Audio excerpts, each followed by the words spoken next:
ডলারের বিপরীতে চীনা মুদ্রায় বাণিজ্য।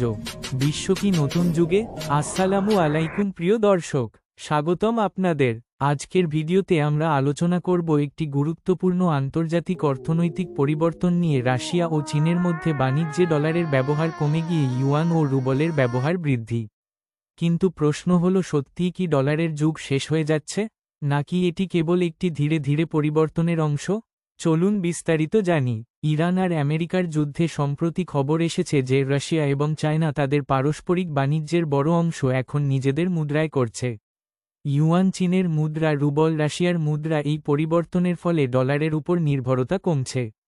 দ্বিতীয় বিশ্বযুদ্ধের পর 1944 সালে ব্রিটেন উডস চুক্তির মাধ্যমে ডলারকে বিশ্বের প্রধান রিজার্ভ মুদ্রা হিসেবে প্রতিষ্ঠিত করা হয়। ফলে ডলারের শক্তি, এর আন্তর্জাতিক গ্রহণযোগ্যতা, যুক্তরাষ্ট্রের শক্তিশালী অর্থনৈতিক ভিত্তি এবং এর বিপরীতে কোনো ভালো বিকল্প না থাকায় টিকে আছে।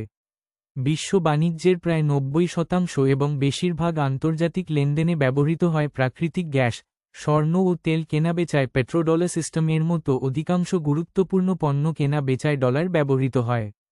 ফলে যে কোনো দেশকে পণ্য আমদানির জন্য ডলার ধরে রাখতে হয়, বিশ্বব্যাপী রিজার্ভ হিসেবে প্রাধান্য দিয়ে থাকে।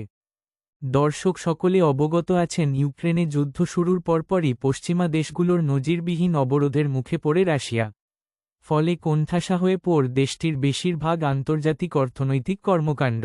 রাশিয়ার এই দুঃসময়ে এগিয়ে আসে চীন, মূলত পশ্চিমা নিষেধাজ্ঞা এড়িয়ে নিজেদের অর্থনীতিকে সুরক্ষিত রাখা এবং বিশ্ব রাজনীতিতে মার্কিন ডলারের একচ্ছত্র আধিপত্য চ্যালেঞ্জ করাই রাশিয়া ও চীনের এই পদক্ষেপের মূল লক্ষ্য। বিশেষ করে ভ্লাদিমির পুতিন এবং শি জিনপিং এই নীতিকে শক্তভাবে এগিয়ে নিচ্ছেন। বর্তমান পরিস্থিতিতে অনেক রিপোর্টে বলা হচ্ছে, দুই দেশের মধ্যে প্রায় 90% লেনদেন এখন স্থানীয় মুদ্রায়। অন্যদিকে নিষেধাজ্ঞার প্রভাব কমাতে নিজেদের মধ্যে বিশ্লেষকদের মতে ইরান যুক্তরাষ্ট্র যুদ্ধের কারণে বিশ্বব্যাপী অর্থনৈতিক অস্থিরতা তৈরি হলে রাশিয়া ও চীন এর থেকে কৌশলগত ও অর্থনৈতিক সুবিধা পাচ্ছে। এই যুদ্ধের ফলে বিশ্বব্যাপী দেশগুলো মার্কিন ডলারের ওপর নির্ভরতা কমিয়ে বিকল্প মুদ্রা ব্যবস্থার দিকে ঝুঁকছে। এই ক্ষেত্রে দর্শক, নতুন বিশ্ব অর্থনীতিতে কি আসছে? হ্যাঁ, পরিবর্তন হচ্ছে। ব্রিক্স দেশগুলো বিকল্প তৈরি করছে, ইউয়ান ধীরে ধীরে শক্তিশালী হচ্ছে, কিন্তু এটা রাতারাতি পরিবর্তন নয়, সময় লাগবে।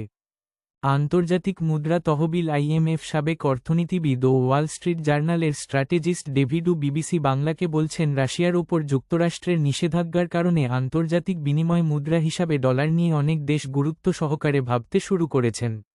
বাংলাদেশের জন্য আমদানি রপ্তানিতেও পরিবর্তন আসতে পারে, ডলারের চাপ কমতে পারে, বিকল্প মুদ্রা ব্যবহারের সুযোগ বাড়তে পারে।